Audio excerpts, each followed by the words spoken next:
dahan-dahan lang tayo kasi baka may masira tayo na wiring. Pagod na ako.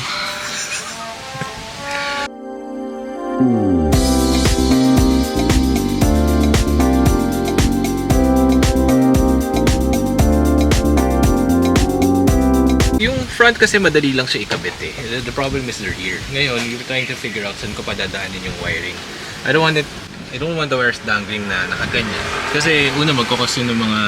Una pangit tignan. Makasabit siyang ganyan. So, at the same time, magkakos yun ng mga weather leak problems. Leaking problems sa water. So, may mga ganito yung mga sasakyan eh. So, dito ko plano padaanin yung wire. So, hinugot ko na tong pillars na to. So I took off the weather strip. Ayan, nakalabas yung weather strip dito. So at least may access na ako. Tinanggal ko yung mga clips dito, slowly. So I wasn't able to break them off. So, ayan, yan sila. Ayos pa sila. So ang plano ko is, unahin ko to. Dito yung camera. Inalis ko itong cover. Ayan. So dito ko pa dadaanin yung wire, paloob. Then nag-put it inside this weather, And then from here, pabababain ko siya dito. And then from here, doon na siya magta-travel papunta sa harap.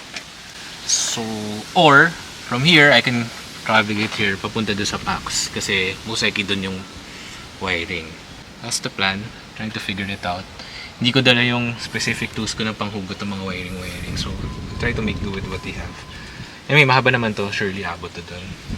And, yeah, that's it. Bahala na. Again, inuna namin yung rear. So, this time, napasok na namin yung wire dito. And then, it traverse siya dito. Tapos from here, papasok ko na siya dito sa weather seal, sa tube. So, tinanggal ko na lahat without breaking any clips. So, dadahan-dahanin lang. Ayan. Masikip siya. Medyo masikip siya. Dapat babalik. So take 2 kasi inuna ko to kanina pag ganyan. Tapos palabas siya dito. Problem is, since L-type siya, ang hirap niya dumaan dito sa weather seal.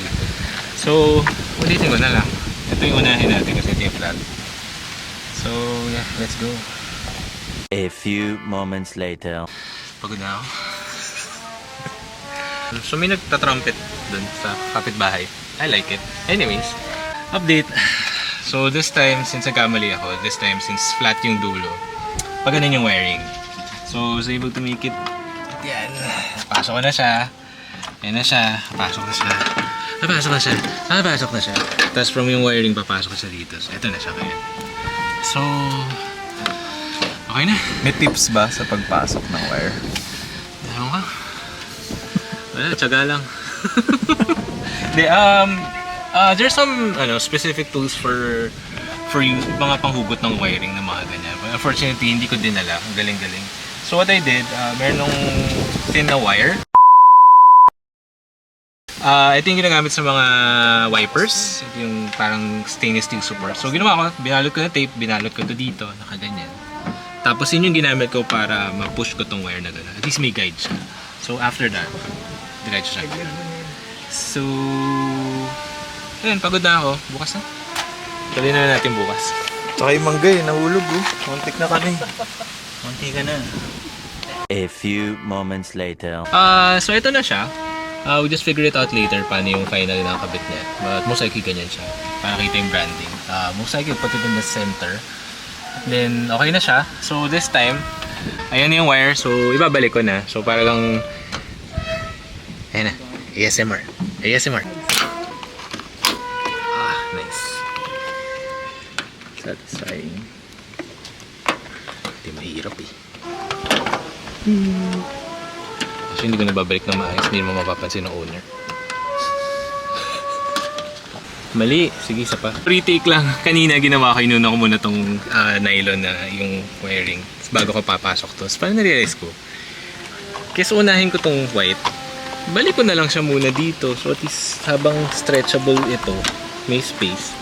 Mas madali siya bumalik. Kaya may ano naman siya. May bracket siya. It only goes in one way ng tama. So easier. Mas nagsistretch siya, mas madali. So ngayon, tama na siya.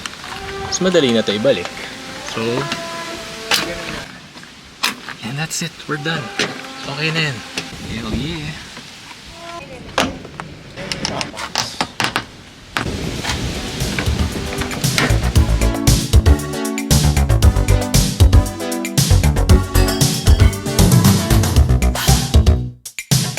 I think you're wired just fine, babe. But your mind works in a different way. You're taking me far, far from my avatar.